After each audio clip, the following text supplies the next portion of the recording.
جميل يا ذا الجلال والإكرام. قال رسول الله صلى الله عليه وسلم في حديثه في الحديث القدسي: وعزتي لا أجمع على عبدي خوفين وأمنين، إذا خافني في الدنيا أمنته يوم القيامة، وإذا أمنني في الدنيا أخفته في الآخرة. حديث صحيح في الترغيب والترهيب. Dalam hadits qudsi Rasulullah SAW meriwayatkan firman Allah, demi kemuliaanku, demi kejayaanku, aku tidak akan menyatukan dalam diri hambaku dua rasa takut dan dua rasa aman. Idza khafani fid dunya, siapa yang sudah takut kepadaku di dunia, amantuhu yaumal qiyamah, maka aku akan menjadikannya orang yang merasa aman di hari kiamat. Wa idza ammanani fid dunya, barang siapa wa idza aminani fid dunya, dan barang siapa yang merasa aman terhadap diriku di dunia, akhaftuhu fil akhirah, aku akan membuatnya takut di akhir. Hadits sahih di dalam kitab Sahih At-Targhib. Jemaah rahimakumullah, hadits ini mengingatkan ayat wa yuhadzirukumullahu nafsah wallahu ra'ufun bil ibad. Allah warning, menakut-nakuti dirinya. Ya. Betul aku ini rahim, betul aku ini ghafur, betul aku ini wadud dan lain sebagainya, tapi aku juga syadidul iqab, aku juga azizul intiqam, ya. Aku juga muntaqim. Sehingga jangan pernah menyepelekan ancaman-ancaman Allah terhadap kehidupan. Wallahu ra'ufun bil ibad, dan Allah itu sangat sayang kepada hamba-hambanya. Sayang dalam arti tidak ingin ada hambanya masuk neraka. Kalau ada kesulitan, Allah selalu ingin menolong hamba-hambanya. Itulah yang disebut dengan ra'uf. Bahkan Allah itu ra'uf terhadap seluruh manusia. Fa innallaha bin nasi la ra'ufur rahim.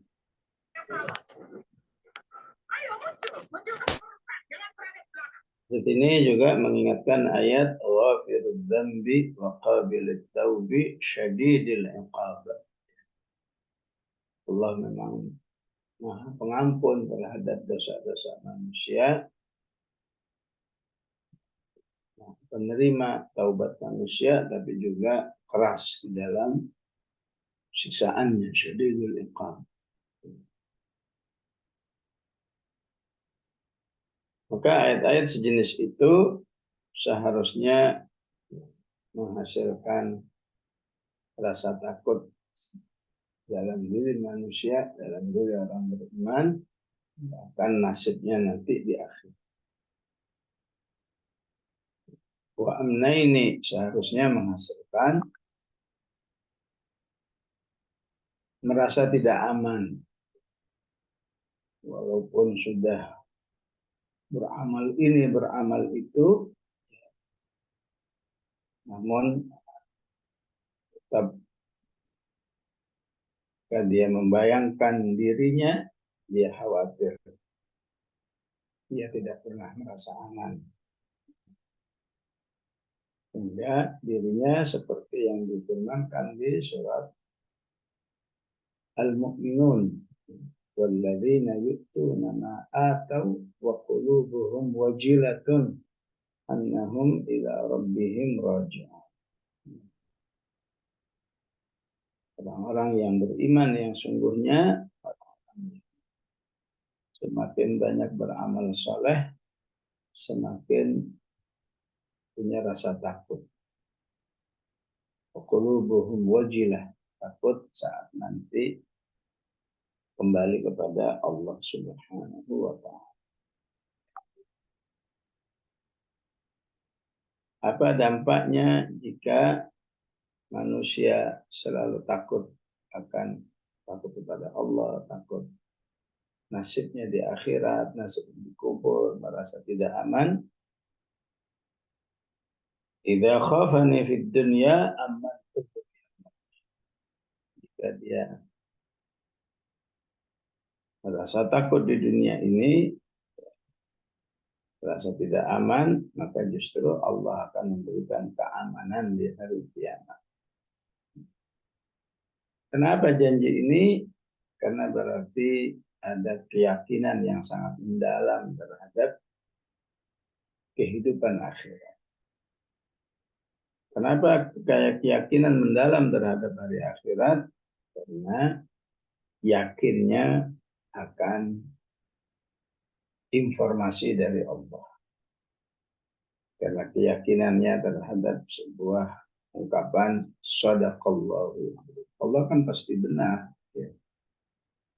Maka seluruh penjelasan tentang akhirat ya berarti pasti benar, karena Allah nggak mungkin memberi informasi yang meleset. Karena itu Allah marah kepada orang-orang yang tidak beriman kepada hari akhirat karena dia melecehkan Allah.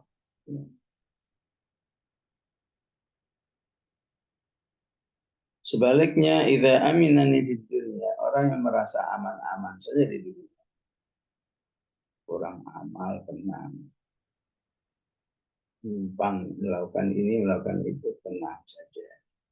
Khaftuhu fil akhirat, maka aku akan menjadikan sangat ketakutan nanti ketika hidup di akhirat.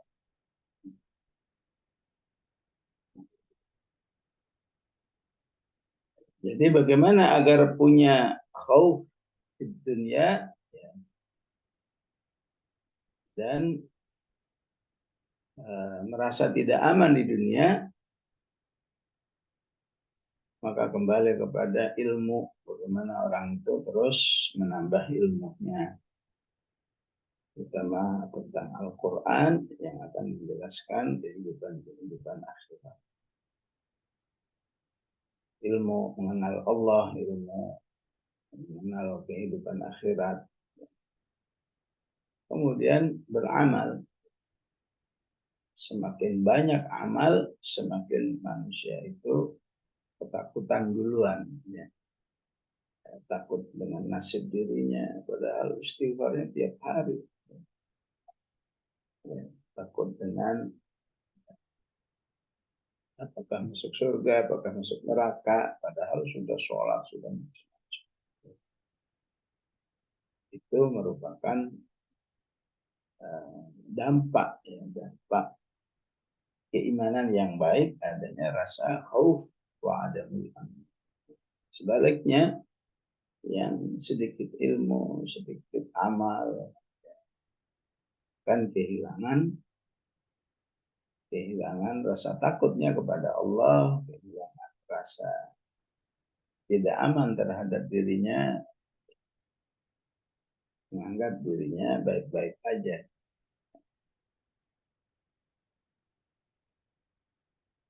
Itulah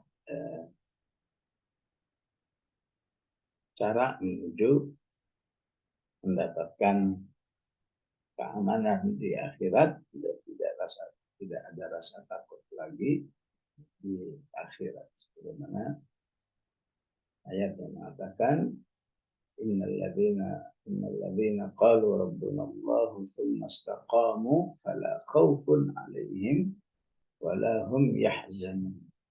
Orang yang beristiqamah tidak akan takut dan tidak akan sedih. Kenapa? Karena amal. Istiqamah.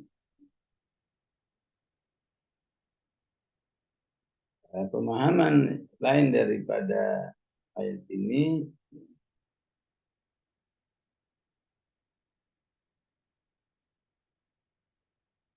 adanya sebuah kaidah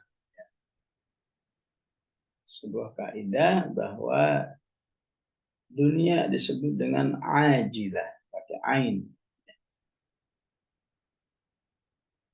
Ajilah. Akhirat disebut dengan ajilah, pakai hamzah. A sama a. Ajilah itu dunia, ajilah akhirat.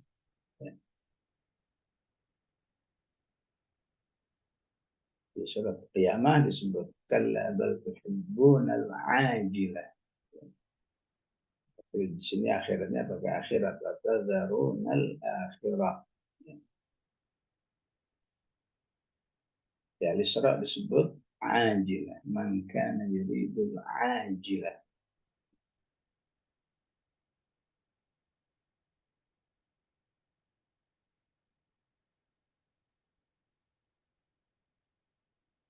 Maka istilah ini ajilah ini ya, berlaku terhadap semua bentuk-bentuk keimanan. Yang bisa takut di dunia, sudah takut dengan kehidupan akhirat sejak di dunia, maka berarti dia menyikapi akhirat dengan ajilah. Takut duluan. Padahal akhiratnya masih tahu kapan. Ya. Tapi karena keimanannya dia jadikan ajilah. Di dunia sudah takut dulu. Maka akhiratnya ajilahnya insya Allah.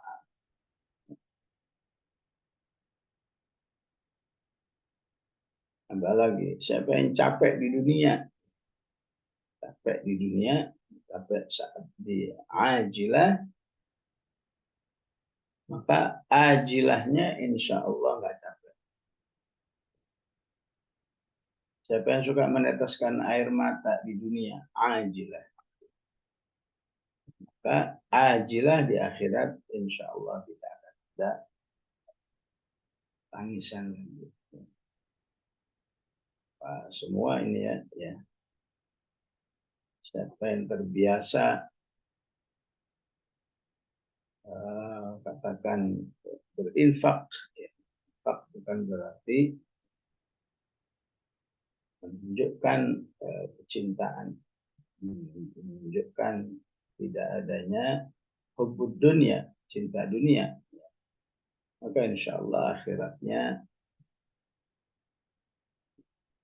hartanya akan melindungi. Begitu juga sebaliknya, yang tidak mau menumbuhkan rasa takutnya kepada Allah pada hari akhirat di dunia ini, sepertinya aman-aman saja, ya. Maka nanti rasa takutnya di akhir. Siapa yang tidak mau khusyuk di dunia, ya, maka nanti Allah akan paksa khusyuknya di akhir. Sehingga ayatnya mengatakan hal ataka hadithul ghasyiyah wujuhu yawma idzin khashi'ah. Hari kiamat semua wajah khusyuk. Tapi khusyuknya dipaksa. Khusyuknya karena sudah melihat kenyataannya. Orang beriman khusyuknya di dunia. Sehingga di akhirat nggak perlu khusyuk yang berarti khusyuk karena ketakutan. Ada lagi, inna ila rabbika ruj'a, pasti kembali kepada Allah. Kemudian di dunia dia inginnya kembali melulu, kembali kepada Allah dengan zikirnya, dengan sholatnya. Itu kan berarti kembali kepada Allah, memutus kehidupan dunianya, kembali dengan sholat-sholatnya, kembali rabbika ruj'a. Maka siapa yang biasa menjadikan dirinya kembali kepada Allah tanpa paksaan, maka insya Allah saat kembali kepada Allah yang sesungguhnya, maka dia akan kembali dengan sukarela. Irji'i ila rabbiki radiyatan mardiyah. Ya. Yang nggak biasa kembali kepada Allah, kembali juga, namun dipaksa. Kamu harus, ya, harus saya cabut. Wanazi'ati gharqa. Cabut nyawa, harus kembali kepada Allah. Prosesnya udah menakutkan. Saat sudah terjadi menakutkan, terus saja menakutkan. Ya laita qaumi ya'lamun, ya. Bukan semua manusia memahami prinsip-prinsip ini, ya. Ya. Supaya kehidupannya lebih baik di akhirat nanti insyaallah. Sallallahu alaihi wasallam Muhammad wa ala alihi wa sallam. Alhamdulillah rabbil alamin.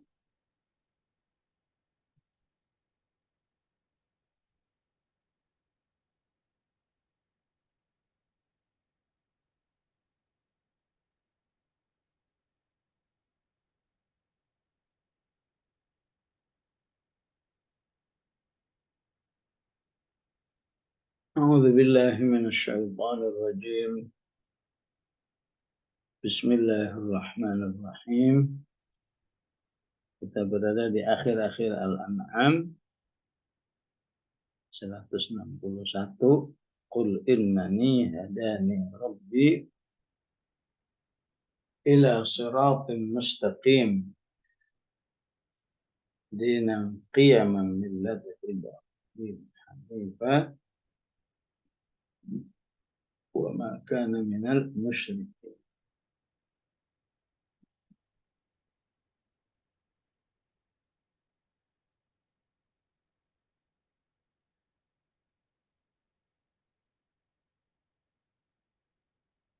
Jadi ayat ini merupakan ayat penutup daripada semua penjelasan di awal surat Al-An'am. Apakah disebut sebagai ayatul dakwah, ayat yang mengajak manusia agar bisa beriman kepada Allah Subhanahu wa Ta'ala. Apakah mau disebut ayatul aqidah, ayat yang menjelaskan bagaimana beriman secara benar, atau mau disebut sebagai ayatul hujjah, ayat yang menjelaskan tentang argumen-argumen. Ya. Misalnya, qul ayyu syai'in akbaru syahadah. Ya. Adakah bukti yang besar? Ya. Ayyu syai'in akbaru syahadah. Qulillahu syahidun baini bainakum wa huwa hayya ilayya hadal.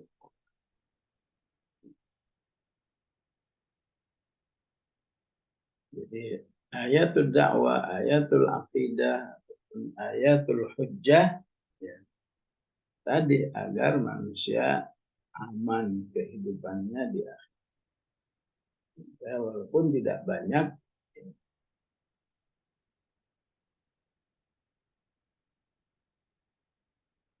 ayat-ayat tentang akhirat di surat Al-An'am ini ya, harus dijadikan sebagai bukti bahwa manusia betul-betul beriman kepada Allah. Misalnya, walau tara idh wuqifu 'alan nar. Terus saja engkau melihat saat manusia itu dipersiapkan masuk neraka. Wuqifu 'alan nar, maka saat itu semua berteriak-teriak. Faqalu ya wailatana. Semuanya berteriak-teriak agar dikembalikan ke dunia. Qalu ya laitsana nuraddu, kan kami dikembalikan ke dunia, wala kadziba bi ayati rabbina, kami tidak akan mendustakan ayat-ayat kami, dan kami akan menjadi orang-orang yang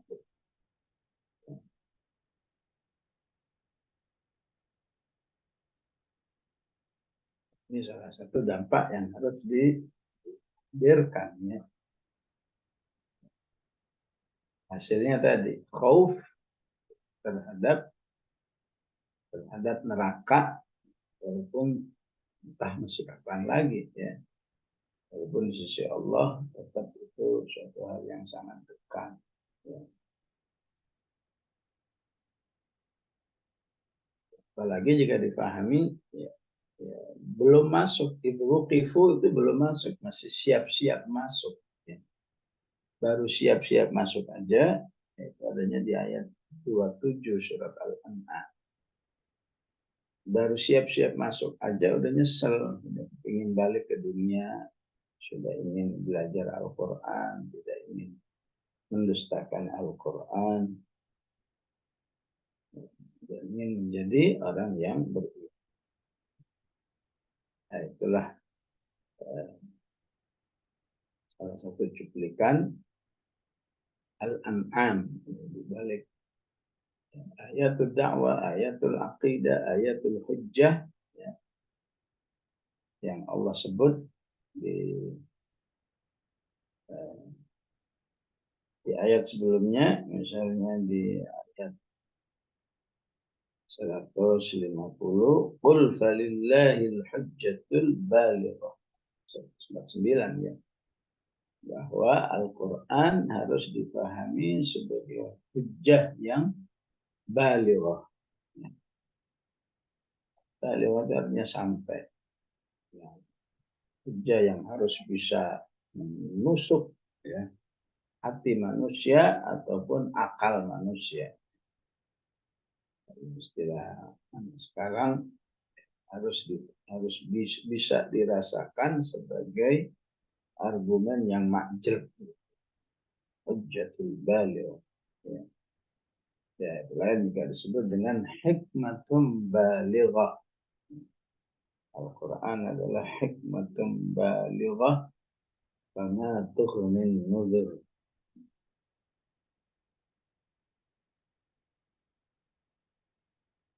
Maka semua penjelasan-penjelasan itu ditutup dengan kul innani hadani. Sungguhnya Allah lah yang memberi hidayah kepada ila siratin mustaqim, ke jalan yang lurus.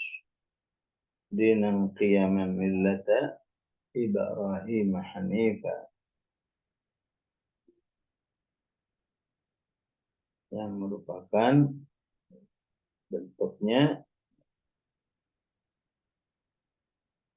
agama yang lurus. Millata Ibrahim Hanifa, akan keyakinan Nabi Ibrahim yang bersih, akidahnya tidak ada penyimpangannya, wa makana minal musyrikin, dan dia bukanlah ya, termasuk orang-orang yang musyrik.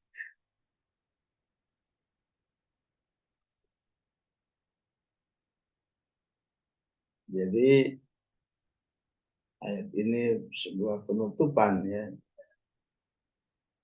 kata-kata akhir, pesan-pesan akhir. Setelah semua dijelaskan, pertama qul innani hadani.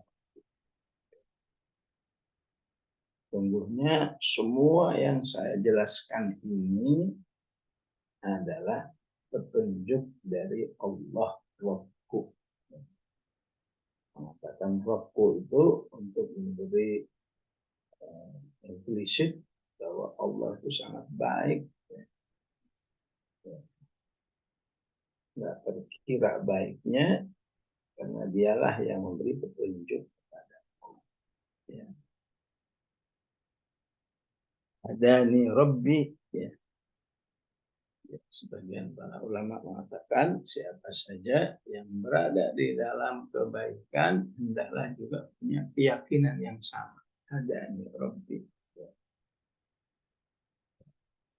Bersabar di hari Selasa pagi ini duduk dengerin Al-Quran. Hadani Rabbi. Gampang aja kalau Allah mau cabut hidayahnya. Betapapun menurut akal alangkah mudahnya ya ngaji Zoom begini ya dibanding ya, beberapa tahun yang lalu, mungkin lebih 10 tahun kita ya yang sempat ngumpul di Al-Hikmah ya, mulai di masjid, mulai sampai di kantor di PC ya, mau aja ya Selasa pagi berangkat bermacet-macet, pulang bermacet-macet ya. Mau aja datang ngumpul di situ. Gerah yang berisik, yang enggak kondusif ya. Kami mau aja ya. Kenapa hadani Rabbi? Karena Allah baik banget terhadap hamba-hambanya. Dalam kondisi perlu perjuangan begitu, semua mau datang. Yang jadi pendengar mau, yang jadi pemateri mau. Padahal apa sih yang ingin diharapkan dari kepentingan dunia di tiap Selasa berpuluh-puluh tahun sampai akhirnya kita harus memilih seperti ini ya setelah berbagai macam keterbatasan, terutama setelah ada pandemi ya. Tapi pandeminya udah 3 tahun yang lalu kita juga masih terus ngaji seperti ini, harus disadari ada lebih ya. Ya, bukan kebetulan ya. Hadani Rabbi ya. Nggak ada yang bisa diharapkan urusan dunia, yang ada semuanya urusannya dengan Allah Subhanahu. Ingin jadi kaya dengan ngaji seperti ini ya, jadi lebih itu nggak ada, adanya karena Allah ya. Karena Allah yang kita tuju, hadani Rabbi, Allah lah yang mengarahkan kita, milih kita, maka tidak ada yang sifatnya kebetulan, maka tidak ada target-target yang kita inginkan. Kalau ada target dikit aja, orang sudah nggak berminat. Ada target keduniaan dalam urusan kebaikan, pasti manusia nggak kuat. Tapi kalau targetnya hanya Allah, istilahnya Allahu ghayatuna, di situ Allah akan tolong. Qul innani hadani Rabbi. Ya, semoga semua mujahadah yang telah kita berikan selama di Al-Hikmah, baik masjid maupun kantor Indonesia itu ya, diterima oleh Allah Subhanahu wa taala menjadi semua ayat yang disebut setelahnya menjadi ila siratin mustaqim, menjadi dinan qiyaman millata Ibrahim, menjadi wa makana minal musyrikin.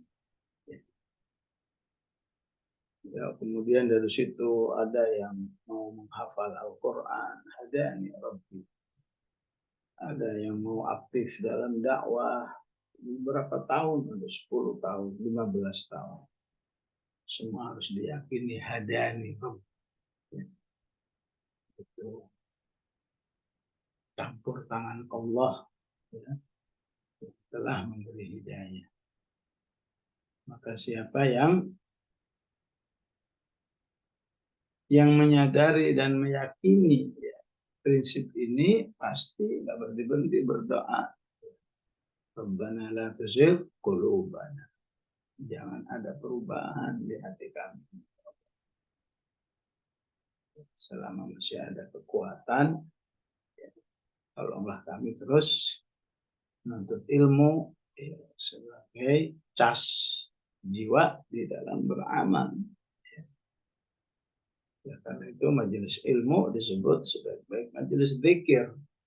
Karena ya, di situ ada motivasi beramal ataupun motivasi meninggalkan yang dilarang. Pasti yang menyadari betul hadani Rabbi berdoa ya muqallibal qulub. Berdoa apalagi Rabbana atina min ladunka rahmah. Ya, biarlah hidup ini modelnya macam-macam ya. Yang pahit, yang getir, yang penting dapat rahmat. Yang penting lagi apa? Wahayyi lana min amrina rasyada. Yang penting akhirnya itu masih di dalam hidayah tadi, hadani Rabbi, sampai detik-detik terakhir masih hadani Rabbi, maka manusia itu akan lupa semua dengan semua kepahitan hidup ini dari A sampai Z, itu lupa semua. Kalau titik akhirnya itu min amrina rasyada. Titik akhirnya itu masih cinta Islam, cinta Rasulullah, cinta Al-Quran, dan seterusnya. Itulah yang dimaksud dengan wahayyi lana min amrina rasyada. Sebaliknya dijelaskan oleh Umar bin Khattab. Ya. Kalau saja manusia itu dari A sampai Z isinya nikmat semua.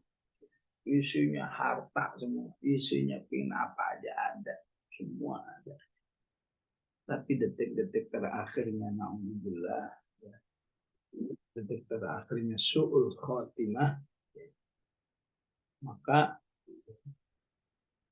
semua kenikmatan A sampai Z itu kalau andai kata ada, kan tak mungkin juga hidup di dunia semuanya begitu, pasti ada pahit-pahitnya.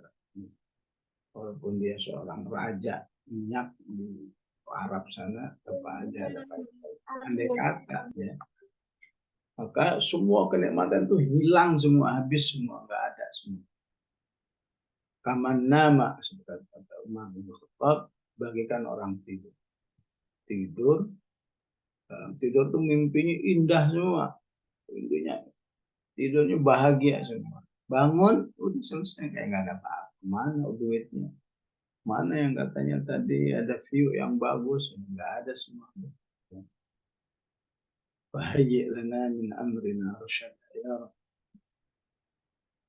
Inilah yang disebut qul innani hadani. Semua yang saya jelaskan ini nggak ada yang ngarang, ini semua petunjuk dari Allah. Maka kita akan selalu minta agar terus diberikan hidayah dan terus minta agar jangan dicabut hidayahnya. La tuzigh qulubana ba'da id hadaitsana wa hab lana min ladunka rahmah. Hadani Rabbi ila siratin mustaqim. Jalan yang lurus. Dalam bahasa Arab disebut jalan lurus itu apabila ada jaminan nyampe ke tujuan. Disebut jalan lurus. Ya. Ini peta kalau antum mau berangkat ke Bandung. Lewat ini, kira-kira 3 jam nyampe Bandung, itu namanya Siratal Mustaqim. Jadi kalau dikasih peta, kemudian nyampenya malah ke Serang misalnya, itu tidak mustaqim. Disebut Siratal Mustaqim kalau ada jaminan, pasti sampai ke tujuan. Begitu juga orang Arab menyebut sirat apabila jalannya luas. Ya. Maka Islam, Al-Quran luas. Ya. Mau mau diambil semua amal bisa, mau baru mampu salah satu amal, ya, insya Allah juga diterima oleh Allah Subhanahu wa Ta'ala. Apalagi ya disebut sirat dalam bahasa Arab apabila sahal, ada pas, ada sahal. Sahal itu artinya mudah ataupun terjangkau oleh kemanusiaan manusia. Agama lain menetapkan kalau kamu ingin jadi orang soleh, ya, jangan nikah misalnya, jangan berumah tangga. Ya. Wah, begitu bangganya ya nggak berumah tangga. Para biksu misalnya nggak berumah tangga, pakai ngeledek lagi.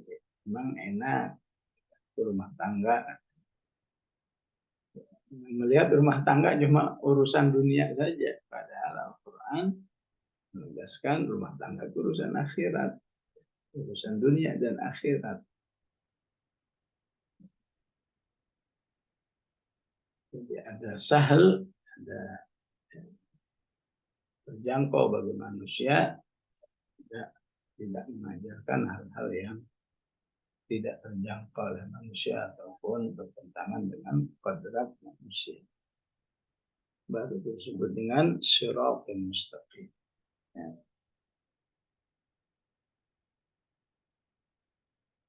Bentuknya berupa dinan qiyam.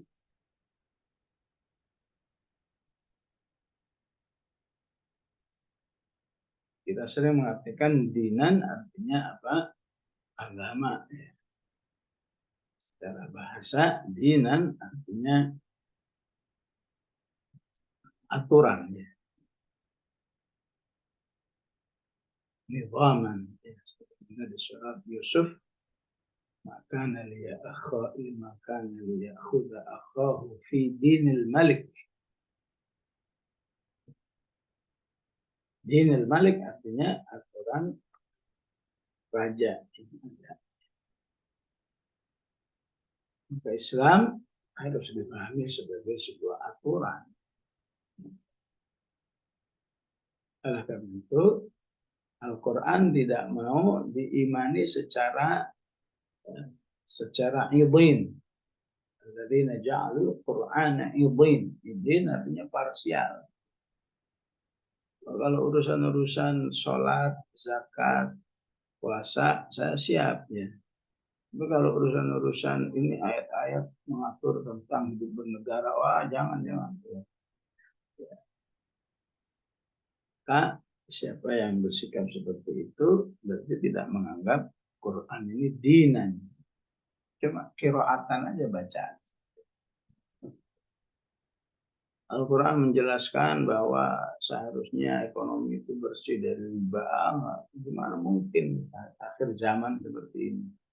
Berarti dia tidak meyakini sebagai dinan. Dinan seharusnya siap dengan seluruh aturan. Sebagaimana manusia menyikapi misalnya UUD 45 itu kan semuanya ya nggak boleh dinafikan gitu ya. Kita nggak mau nih ayat yang pasal 33 itu nggak mau nih ya, tak bisa gitu ya. Padahal itu cuma aturan manusia, apalagi dengan aturan Allah Subhanahu wa Ta'ala. Ya. Maka dia merupakan aturan-aturan yang qiyaman. Asal artinya qiyaman yang punya nilai-nilai. Nilai nilai rasa takut kepada Allah, nilai jangan menyakiti manusia, berakhlak yang baik, ya, karena memiliki makna ini, nah ini diambil makna apa, lurus aja. Qiyaman lurus. Apa yang masuk lurus kembali kepada mana aslinya, qiyaman. Dalam bahasa Arab ada istilah al-qiyam wal mabadi'. Bahwa aturan Islam itu memiliki qiyam. Jadi berumah tangga ya, karena ada qiyam, maka Allah nggak mau rumah tangga yang penting cuma urusan kebutuhan biologis. Kalau itu tujuannya, manusia nggak siap. Manusia pasti melarikan diri. Enggak, sini ada suami yang selalu sayang kepada istrinya, ada pahala. Istri yang selalu taat kepada suaminya, ada pahala. Dua-duanya dijamin surga. Ya. Din yang lain mana ada tangga sampai sedetail itu. Kalau menyakiti, ini balasan. Kalau nggak taat, ini balasan. Nah, itulah contoh bahwa hidayah menuju shiratal mustaqim itu bentuknya adalah kamu meyakini dan melaksanakan Islam sebagai dinan qiyaman. Riwayat yang lain dinan qaiman. Dinan qaim. Qaiman artinya yang mengatur. Kamu nanya apa saja ini ada. Memang urusan rumah tangga diatur dalam Al-Quran. Memang urusan negara ada ini. Qaim, dinan qaim. Mengatur. Di ayat lain disebut dengan qayyiman. Quran itu qayyiman. Alam yaj'al lahu qayyiman. Alam yaj'al lahu iwaja qayyiman. Qayyiman menjadi penilai dan penentu. Ini ada yang mengatakan begini nih, ribut nih masalah LGBT. Gimana kata Al-Quran? Jangan, kata Al-Quran, fahisyah. Atatuna al-fahishata ma sabaqakum biha min ahadin minal alamin. Jadi penentu siapa yang baik, apa yang baik, yang benar, qayyim. Ataupun pelurus, bukan begini yang benar, begini loh. Itulah orang yang berada di dalam hidayah dan orang yang berada di jalan shiratal mustaqim, ya, hidupnya di atas dinan qiyamah.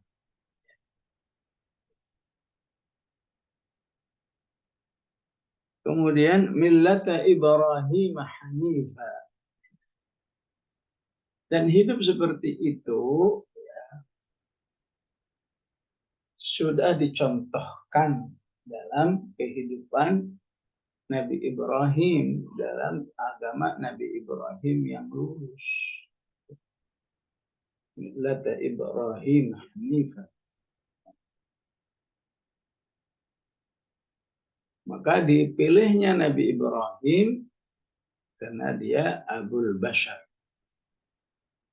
Dia merupakan manusia yang diakui oleh semua jenis manusia. Baik al-Yahud maupun Nasara maupun kaum muslimin. Semua berkiblat kepada Nabi Ibrahim. Cuma apakah berkiblatnya benar atau tidak, maka ditentukan oleh Hanifah. Membuat orang beriman dengan Allah semurni-murninya enggak. Karena itulah yang disikapi oleh Nabi Ibrahim. Maka tidak lagi disebut innani hadani rabbi, dapat hidayah dari Allah. tidak lagi tidak lagi berada di siratul mustaqim, tidak berada dalam dinan qiyaman, ya, kalau bertentangan dengan Nabi Ibrahim alaihissalam. Allah tidak mau hanya berkiblat dengan Nabi Ibrahim itu hanya pengakuan-pengakuan saja. Aku dong yang paling sesuai dengan Ibrahim. Tapi juga begitu. Maka dibantah oleh Allah. Bukan, kamu nggak sesuai dengan Nabi Ibrahim. Maka Nabi Ibrahim Yahudian. Al-Imran. Maka Nabi Ibrahim Yahudian. Nabi Ibrahim bukan Yahudi. Ada Nasranian. Bukan juga Kristen, ya. Walakin kana hanifan muslima wa ma kana minal musyrikin. Ya, dia hanyalah seorang muslim dan dia tidak termasuk orang musyrik.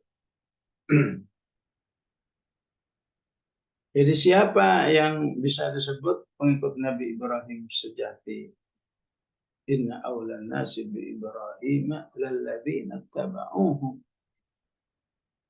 Pengikut Nabi Ibrahim sejati itu siapa yang mengikuti Nabi Ibrahim dengan seasli-aslinya, nggak ada penyimpangan. Inna awlan nasi bi Ibrahim lalladzina taba'uhu. Wah, semua orang Yahudi Nasrani mengatakan, wah, kami juga akan mengikuti aslinya. Tambah oleh Al-Quran. Wahadan nabiyyu. Mengikuti Rasulullah juga. Kalau nggak ngikuti Rasulullah, palsu semua kamu mengikuti Ibrahim. Palsu. Wahadan nabiyyu walladzina amanu. Dan mau menjadi bagian daripada orang-orang beriman ini, ya. Itu di ayat berapa itu? 68, ya. 67, 68 Ali Imran. Wallahu waliyul mu'min. Siapa yang seperti itu baru Allah akui sebagai hamba-hambanya. Allah akan melindunginya. Wallahu waliyul mu'min. Karena itu kita sebagai umat Muhammad sallallahu alaihi wasallam paling tidak dengan 3 hal Allah mengajak kita, ayo akrabkan dirimu dengan Nabi Ibrahim. Apa caranya? Pertama, tadabburul Al-Quran. Siapa yang selalu tadabbur Al-Quran, baca Al-Baqarah, ada kisah Nabi Ibrahim. Ibtala Ibrahim rabbuhu bikalimatin fa'atammahum. Baca Ali Imran, ada kisah Ibrahim. Baca An-Nisa, ada beberapa Nabi Ibrahim disebut-sebut. Baca Al-An'am, ya, 1 halaman lebih, ya, kita dulu bahas Nabi Ibrahim di Al-An'am ini, ya. Wah, banyak sekali. Pokoknya umat Islam harus betul-betul, ya, menjadikan Nabi Ibrahim dan seluruh para nabi itu sepaket dengan keimanannya kepada Rasulullah Sallallahu Alaihi Wasallam, di mana dalam sikapnya mengatakan la nufarriqu baina ahadin min rusulih. Kami tidak akan membeda-bedakan utusan Allah yang mana. Semua adalah utusan Allah. Ya, adapun Al-Quran lebih menonjolkan Ibrahim, Musa, dan seterusnya ulul azm, ya, otomatis itulah yang harus menjadi fokus utama. Karena Allah mengatakan fasbir kama sabara ulul azm. Yang kedua, kita diakrabkan dengan sholat. Siapa yang sholat pasti bersolawat. Allahumma sholli ala sayyidina Muhammad wa ala sayyidina Muhammad wa sholli ala Ibrahim. Sholat pasti akan nyebut-nyebut Nabi Ibrahim. Yang ketiga dengan zikir.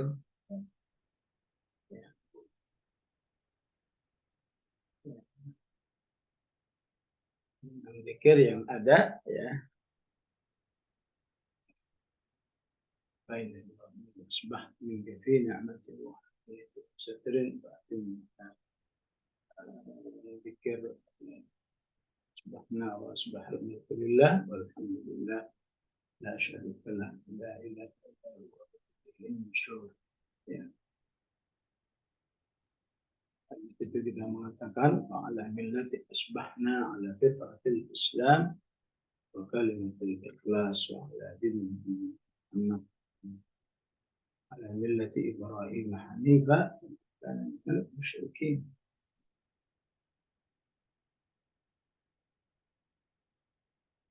Jadi pikirnya juga mengingatkan Nabi Ibrahim. Karena itu Nabi Ibrahim pun sadar jika umat Muhammad ini ya, umat yang selalu punya perhatian terhadap Nabi Ibrahim, sehingga saat Rasulullah Mi'raj ketika akan berpisah dengan Rasulullah, tolong sampaikan salamku kepada umat. Akrib minnis salam. Tolong sampaikan salamku kepada umatmu. Jangan lupa mereka agar memperbanyak zikir subhanallah alhamdulillah wa la ilaha illallah wallahu akbar. Sempat-sempatnya ya Nabi Ibrahim mengijazahkan ya satu zikir kepada umat Muhammad sallallahu alaihi wasallam. Nah, setiap tasbih yang dia dibaca oleh umatmu itu akan diberi satu tanaman di surga.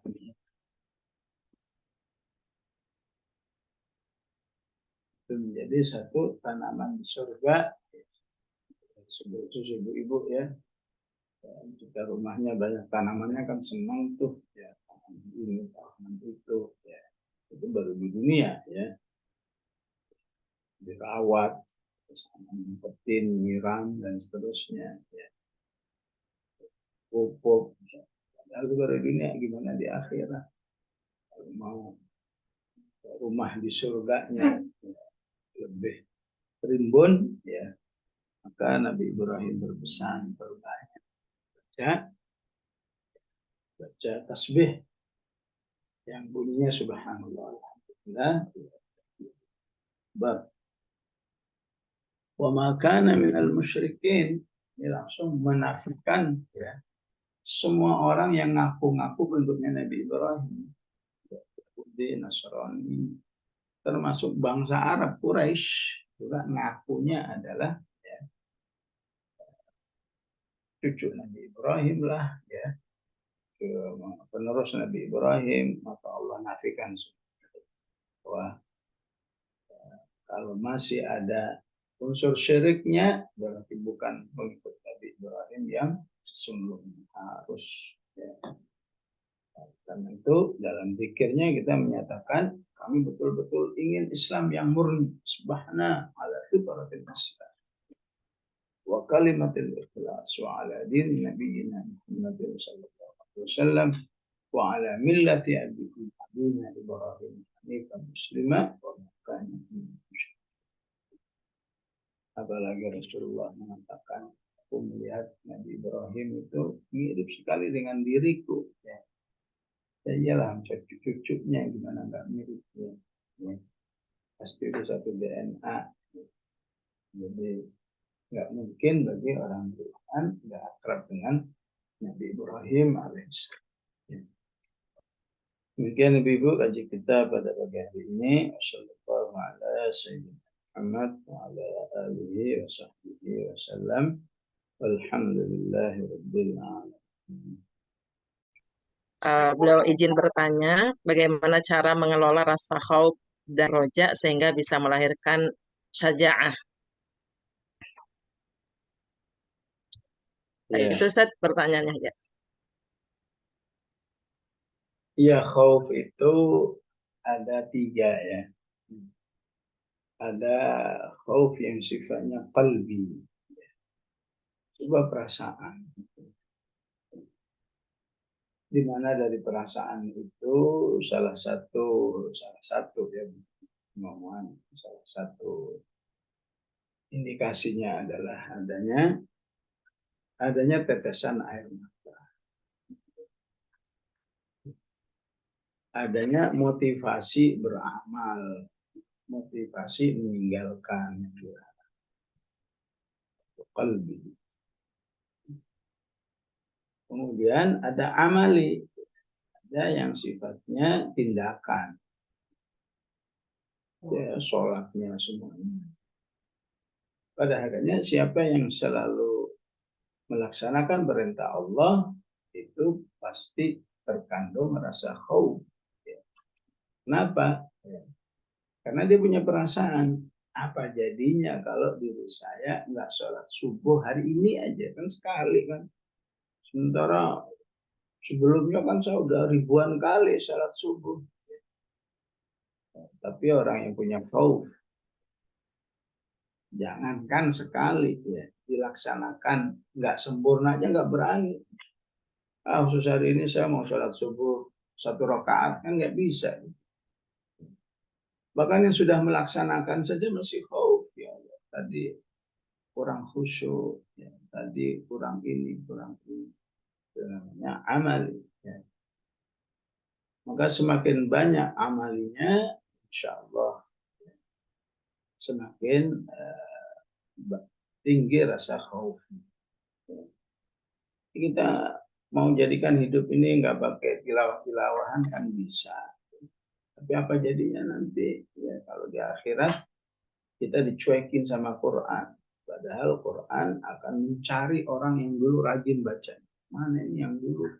Sahibi katanya. Ya. Sahibi, teman akrabku. Nah, Al-Qurannya yang ya, proaktif untuk temu. Ya. Gimana kamu ada kesulitan? Bisa tolong nih. Karena khauf, aduh gimana kalau akhirat saya nanti parah, ya, payah, nggak dibantu oleh Al-Quran. Sehingga dia mau hidup dengan Al-Quran. Sifatnya amali, ada sifatnya tarki, ya, meninggalkan, ya, terutama kabair, dosa-dosa besar. Kalau pakai akal kan, ya, nemu aja manusia. Ya. Contoh misalnya, Nas'alullah lana walakum al-afiyah, semoga Allah melindungi. Saya mau berzina sekali doang, ya, ya benar-benar sekali ini. Ya. Tapi yang punya khauf nggak bisa, walau sekali. Jangankan zinanya, mengarah kepada zina aja nggak mau. Kan nanti bisa tobat, enggak, saya nggak mau. Ini dikasih 1 miliar, nggak mau. Berarti rasa khauf. Itu dalam sebuah kisah nyata, ya, seorang Arab datang ke Bangkok ketemu dengan seorang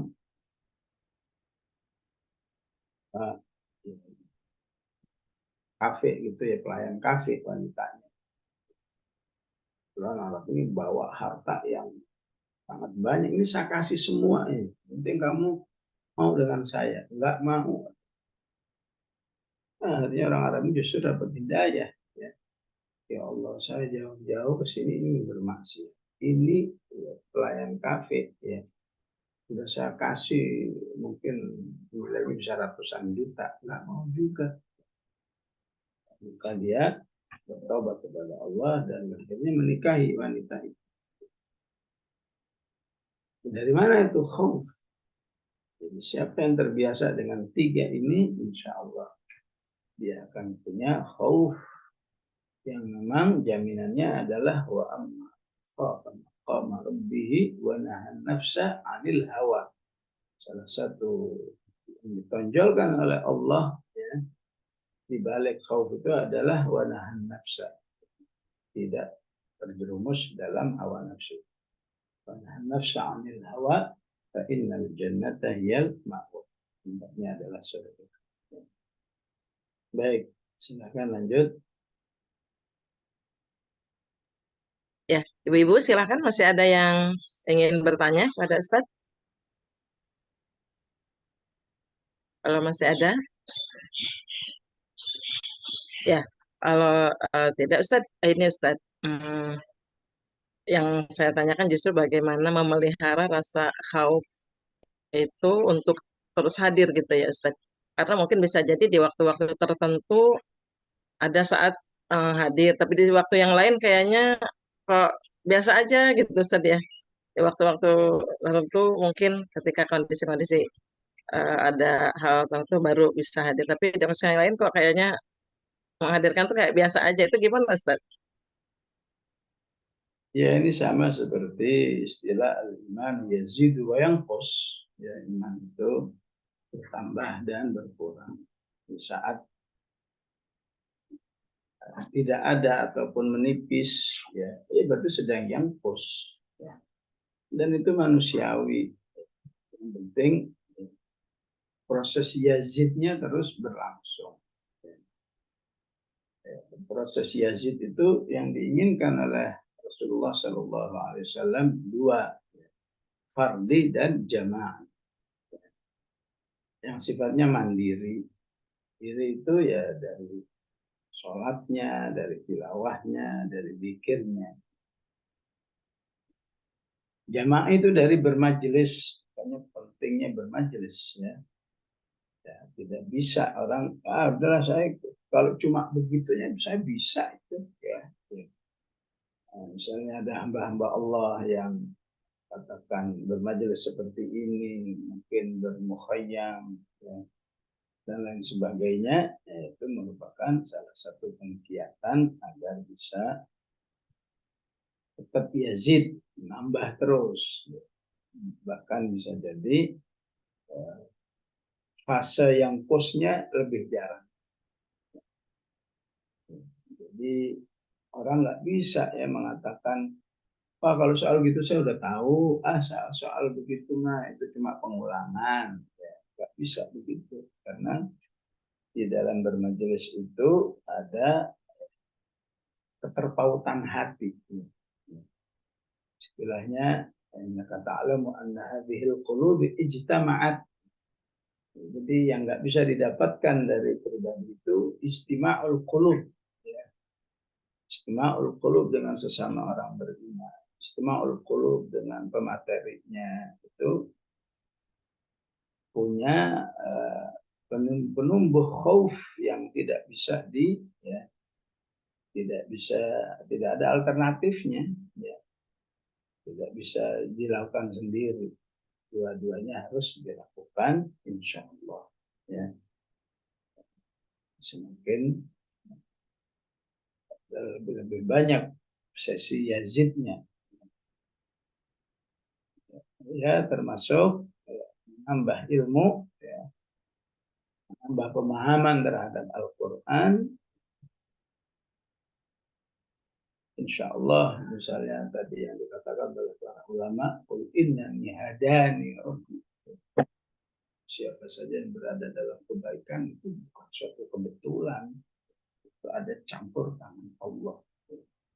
Dan kita merasa itu bukan kebetulan ketika kita melihat diri kita, lihat latar belakang kita, mungkin lihat keluarga kita, lingkungan kita, sekolah kita dulu di mana, kok bisa ya dengan segala kondisi itu tapi jadi manusia yang hadani rabbi ila siratal mustaqim dinan qiyaman millata Ibrahim. Tambahan-tambahan ilmu seperti inilah yang insya Allah kan juga mempertahankan khauf ya. Kalaupun harus yangkus, insya Allah yangkusnya hanya hitungan menit, hitungan jam dan seterusnya, tapi utamanya ya, amal. Terus dipahami saat-saat jiwa ini ya, katakan nggak bersemangat beramal, nggak bersemangat meninggalkan, apa memang sudah kehilangan khauf, itu menjadi satu evaluasi begitu. Wallahu a'lam.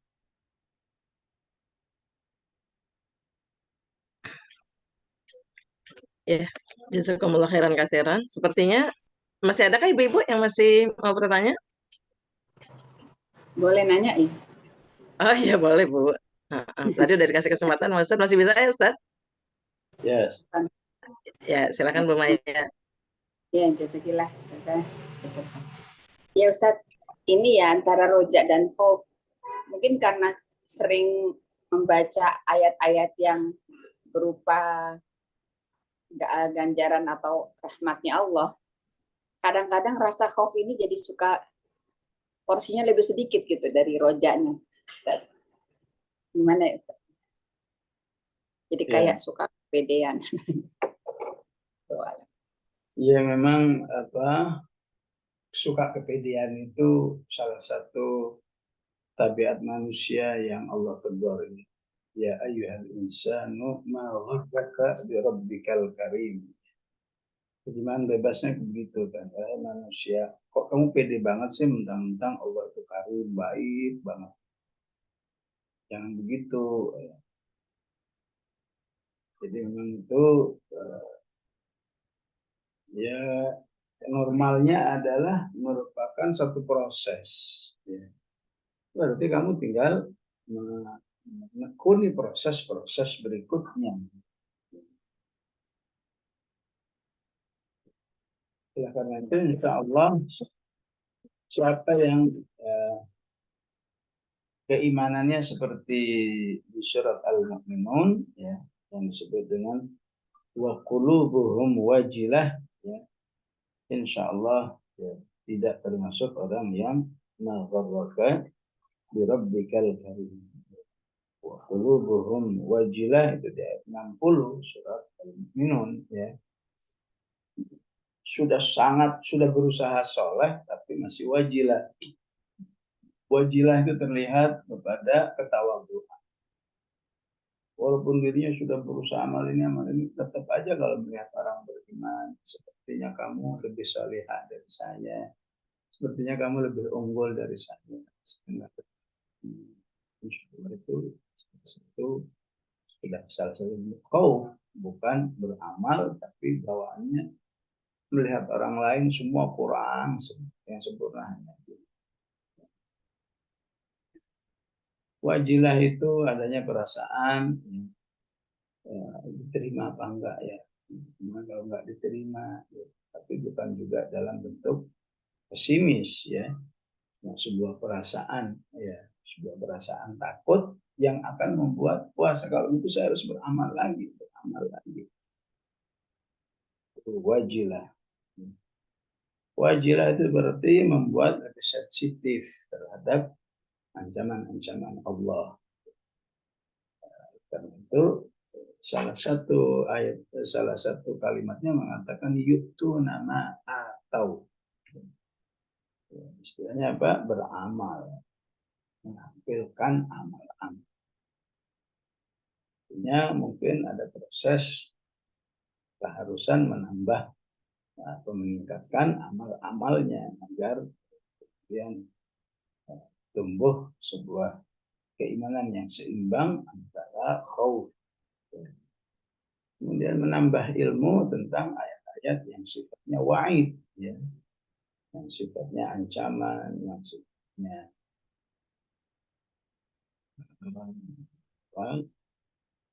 siksaan-siksaan baik dalam Quran maupun dalam hadis. Dan juga yang di kepala nggak seimbang antara al-wa'du janji-janji yang baik dengan al-wa'id, ya. Nggak seimbang. Mungkin wa'adnya sudah mencapai 70%, wa'idnya baru 20%. Bisa jadi timbul perasaan seperti itu. Ya.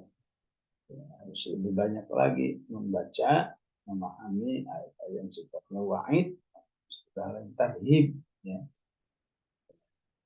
Tarhibnya kebanyakan. Belum sering. Ya. Baik, insya Allah sampai di sini kaji kita. Bismillahirrahmanirrahim. Alhamdulillahirabbil alamin. Allahumma shalli wa sallim wa barik ala sayyidina Muhammad wa ala alihi Muhammad. Amin.